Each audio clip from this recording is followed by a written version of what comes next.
Hello, I'm Robin. Welcome to Bookspin. Today I'm going to look back on some of the books that I've read this year, or books that I picked up this year. So it's a kind of wrap-up video for 2023, but rather than looking back on every single book that I've read this year, or doing a top 10 or anything like that, I thought I'd do something a little bit different. I'm going to make a list of superlatives among the books which I've read or picked up this year. So let's dive in. And the first category, perhaps the most obvious one, would be my favourite read of the year. But honestly, I found it a bit difficult to narrow it down to just one book. So I've widened it a little bit to three books. My favourite three books that I read this year, for the first time that is. So I'm going to start off with The Martian Chronicles, which is also known as The Silver Locusts by Ray Bradbury. It's a classic post-apocalyptic fix-up novel from the 1950s in which mankind sets out to colonize Mars and comes into contact with the native Martians who live there.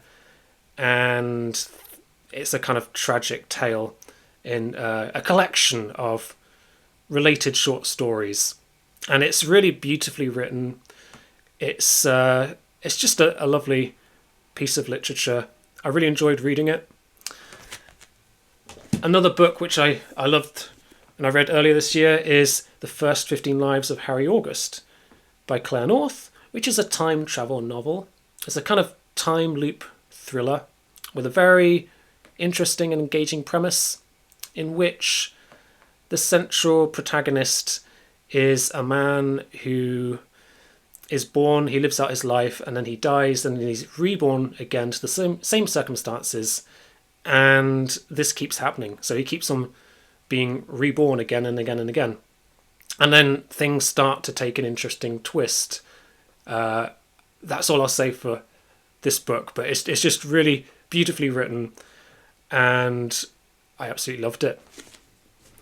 And my third choice will be Children of Time by Adrian Tchaikovsky, which I've just read and uploaded a review onto this channel. I really love this book. It's my first time to read this author. It's a very interesting experiment in what could happen if we're able to uplift a species. And it's just really exciting, really engaging, and thought-provoking. And the next category is my favourite reread of the year.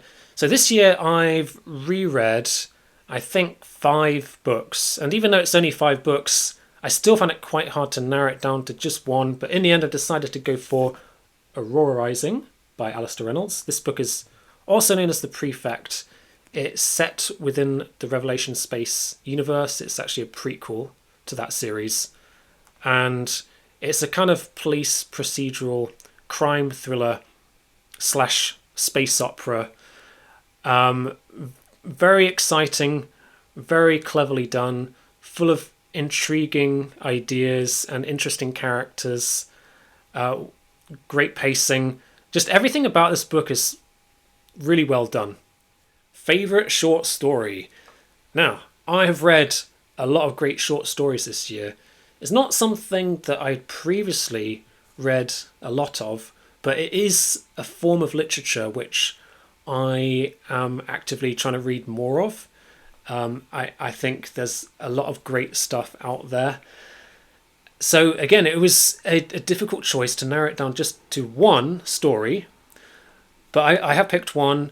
There's a book called Adventures in Space. This is an anthology which I read earlier this year. And there's a story in this book called Seeds of Mercury by Wang Jingkang, a Chinese author.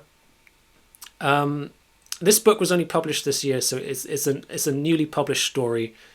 And in this story, we've got a very interesting and thought-provoking premise in which an artificially constructed life form is sent to Mercury, where it is seeded and left to its own devices, and over a huge time period it begins to evolve into something intelligent and sentient even. So it's actually got quite similar vibes to Children of Time. And I think it was an amazing story. Most disappointing book? For this, I'm going to say The Crystal World by J.G. Ballard. Now, this is something that I was really looking forward to reading. It's a dystopian novel set in Africa in which the world gradually turns to crystal. So it's a really interesting premise for the end of the world. But I was let down by what I consider to be very poor characterization and a confusing narrative. And I think it just wasn't a very well written book. There are some merits to it. There are some descriptive scenes which are very beautifully written, very evocative. So it's not a terrible book. It was just disappointing for me. I didn't enjoy it as much as I hoped.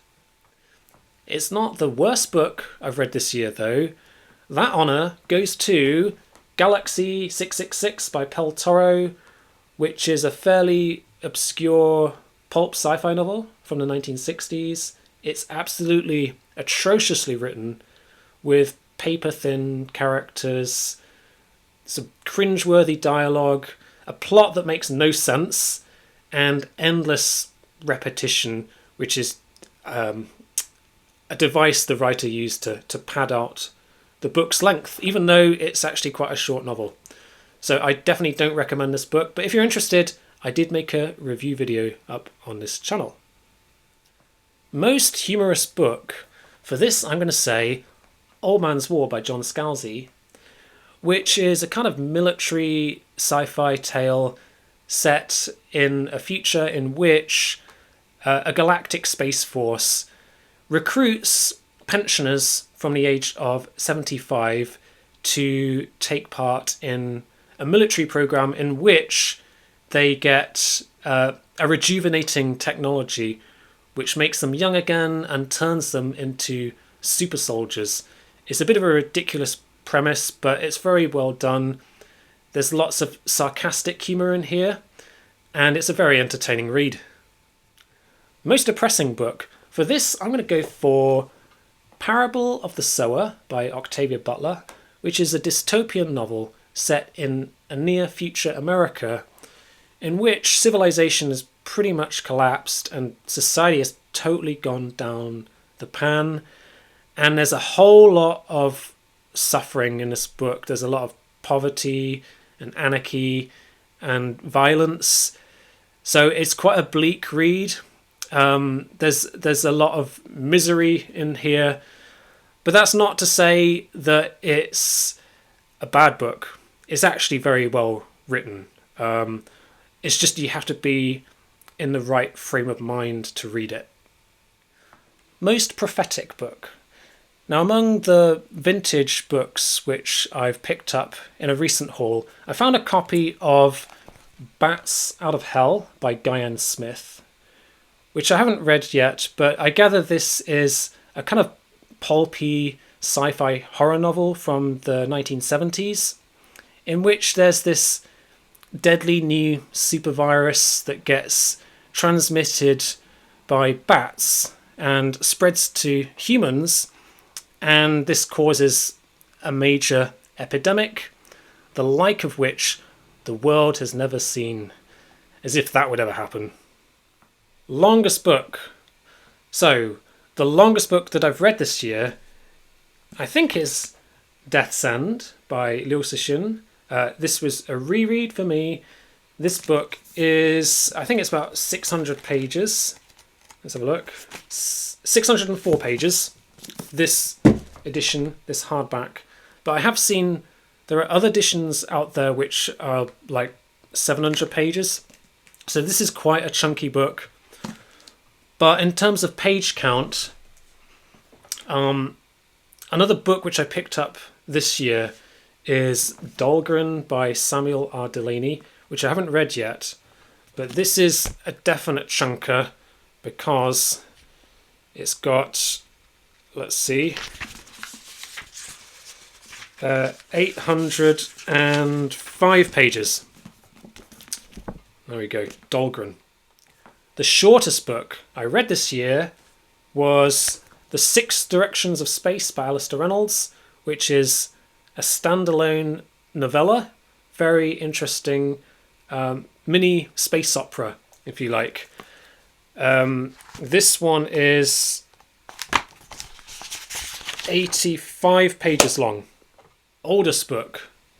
The oldest book that I read this year by publication date would be Journey to the Centre of the Earth, which is the classic French adventure novel by Jules Verne, published originally in 1864.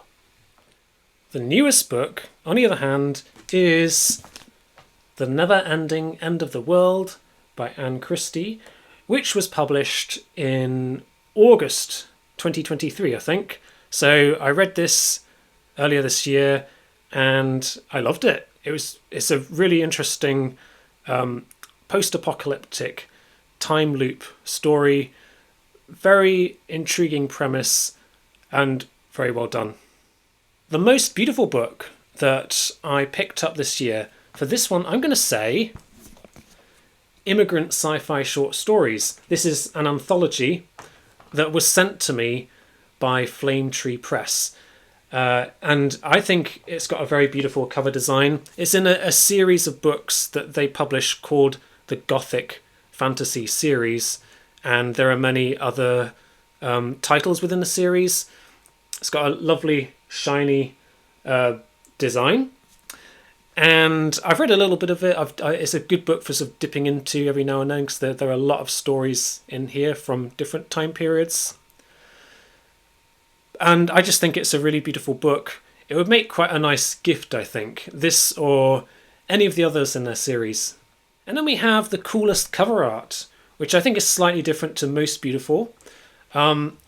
So for this one, I've picked up this book, Spiderworld The Tower by Colin Wilson. I picked this book up in a secondhand bookshop a few weeks ago. I haven't read it yet, but I am looking forward to reading it. And we've got an illustration by Chris Foss on the cover. It's a wraparound hardback illustration. We have a cityscape here with two giant skyscrapers connected by this huge spider web. And I just think it's a really nice design. Weirdest cover art. Now for this one, I'm going to go for Strange Relations by Philip Jose Farmer, which I picked up quite recently. Now, a lot of his books from the 60s and the 70s have some quite trippy cover art, but I think this one, you might agree, really takes the biscuit for its weirdness. Coolest title. Among the books which I picked up this year, there's one book which I picked up purely because I like the title, and that is Monday Starts on Saturday by the Strugatsky brothers, which I think is quite satirical in tone. I think the title is meant to be representing the idealistic scientific work ethic in which the weekend doesn't exist. Hence, Monday starts on Saturday. Cheapest book. So, earlier this year, I picked up a copy of The Night Sessions by Ken MacLeod, and I got this at a local library book sale for just 10p, which is not bad when you consider that this is a hardback novel in pretty good condition, and the original retail price was £18.99. So that was a bargain. I've never read Ken MacLeod before, but I do look forward to reading this. And finally, we've got Most Expensive Book. And for this, I have Ubik by Philip K. Dick, Folio Society edition, which I picked up earlier this year. I think it costs £60 if you get it from their website, but I was using a gift voucher. And this is a very beautiful book. Lovely colours, lovely design. It's got some nice illustrations inside.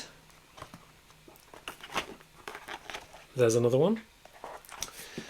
I've heard a lot of good things about this book. I can't believe I haven't read it yet, so I definitely need to get around to reading this book soon. A lovely, beautiful book. So that completes my list of book superlatives for 2023. Feel free to let me know what are some of your reading or book superlatives of the year. And thank you for watching. I'll see you again soon.